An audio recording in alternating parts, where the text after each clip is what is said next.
Otep à tous, bienvenue sur la chaîne des panafricanistes par essence, par conviction et par excellence. Celle des citoyens qui émitent par nécessité et obligation de combat.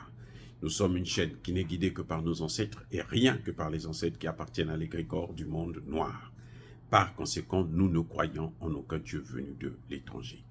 Toutefois, cette vidéo n'est aucunement destinée à inciter à la haine ou à la violence, car nous menons un combat qui est d'abord et avant tout spirituel, intellectuel et démocratique. Ensuite, il est politique, géopolitique et géostratégique contre l'impérialisme, le colonialisme, le néocolonialisme et l'endocolonat, qui sont tous qualifiés de crimes contre l'humanité. Nous menons ce combat sur la base du principe fondamental que nous avons hérité de nos ancêtres kémites, qui est celui de la Mahat, c'est-à-dire solidarité, vérité et justice. Vous êtes donc en droit de connaître la vérité et nous avons l'obligation de vous dire la vérité, rien que la vérité, afin que justice soit rendue au continent africain. Et ça, c'est notre modeste contribution dans cette noble lutte en faveur de la souveraineté, la dignité, la solidarité et l'unité africaine. C'est exactement ça que nous appelons le panafricanisme. Bien-aimés frères et sœurs, il y a un lien incontestable, un point commun entre deux journalistes, un qui est resté dans la boîte et un autre qui est sorti. Monsieur Serge Daniel et Alain Foka.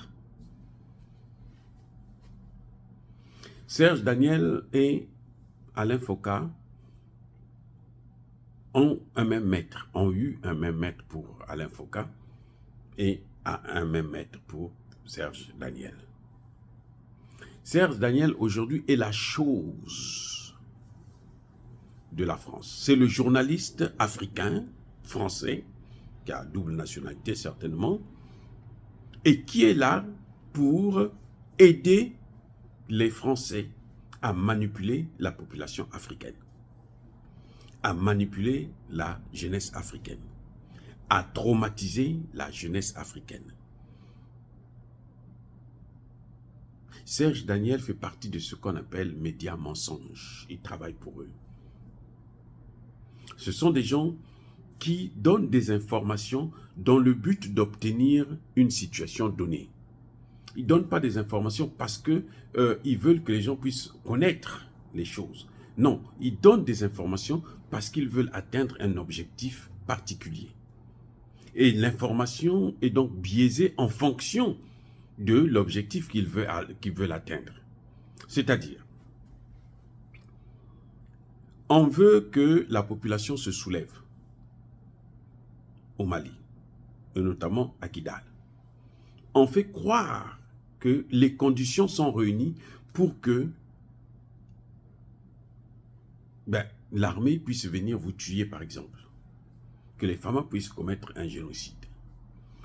On fait croire que les terroristes ne sont pas des terroristes, ce sont des rebelles. Ce sont des djihadistes. Qui se battent pour vous, la population. On fait croire, c'est-à-dire qu'on vous entraîne dans la boue. C'est ce que fait Serge Daniel. Vous avez vu Serge Daniel qui vous dit, mais l'armée malienne est encore à Anéfis, alors que l'armée malienne est même à Tessalit. L'armée malienne est dans Kidal, la ville de Kidal. Et Serge le sait. Mais il décide délibérément de ne pas le dire, de mentir grossièrement, pour faire croire, pour traumatiser la population.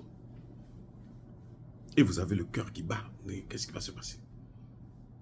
Voilà le travail de Serge Daniel. Ce n'est pas le journalisme en tant que tel, mais c'est le journalisme manipulateur. Et son point commun avec Alain Foka, c'est lequel? C'est que Alain Foka a fait ça aussi pendant 31 ans. Il a fait ça. Il s'est certainement beaucoup enrichi parce que on les paye bien pour faire ce travail-là, puisqu'on sait que ça va leur apporter gros. Donc, il faut bien les rémunérer. Alain Foka a fait la même chose, comme Serge Daniel est en train de faire là. C'est ce que Alain Foka faisait. C'est ce qui l'a enrichi. Il s'est tellement enrichi que maintenant, il décide de partir. Et il est parti. Voilà le point que je voudrais vous mettre en liaison. Alain Foka l'a fait pendant 31 ans. Ce type de journalisme-là, où on vous donne une ligne éditoriale, où on vous dit, bon, vous partez interviewer tel journaliste. Quand vous regardez les émissions d'Alain Foka avec les dirigeants africains, vous allez voir que mais, il se passe même pour plus qu'un président. C'est le Serge Daniel. Et à l'époque, on comptait seulement sur eux pour avoir les informations. Quand RFI parle, nous on est tous là, on a les genoux pliés, voilà. Mais maintenant là, ça a changé. C'est là où la situation devient difficile pour ce type de journaliste. Et Alain Foka, très intelligent, il quitte le bateau. Mais quand il quitte le bateau, les autres veulent le tuer parce qu'ils savent qu'il a des informations. Il ne faut pas qu'il les donne. C'est comme ça que ça se passe. C'est la même chose pour Guillaume Soro, pour Bazoum. Quand tu as des informations, tu as travaillé avec eux, et ils veulent pas que tu puisses parler, il faut te neutraliser. Et ils feront tout. Ils vont mettre de main et de pied pour pouvoir arriver à cet objectif. Si vous n'êtes pas intelligent, si vous n'avez pas la bénédiction divine, eh bien vous passez très simplement, très facilement. Donc, ne soyez pas surpris qu'un jour, vous puissiez voir Serge Daniel aussi quitter RFI, France 24. Parce que Alain Foka a compris que le Sahel, là, ils l'ont perdu. Et que l'Afrique est en train de changer de position. Il a tout compris. Nous savons, nous vous le disons d'ailleurs tout le temps, que c'est fini, l'Afrique est partie là. C'est fini.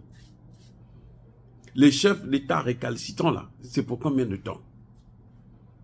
Parce que de plus en plus, aujourd'hui, pour être un chef d'État en Afrique, si tu n'es pas panafricaniste, ça va être difficile pour toi. Et pour être panafricaniste, tu es obligé de comploter avec eux. Tu es obligé de faire leur jeu. C'est ça qui est le problème.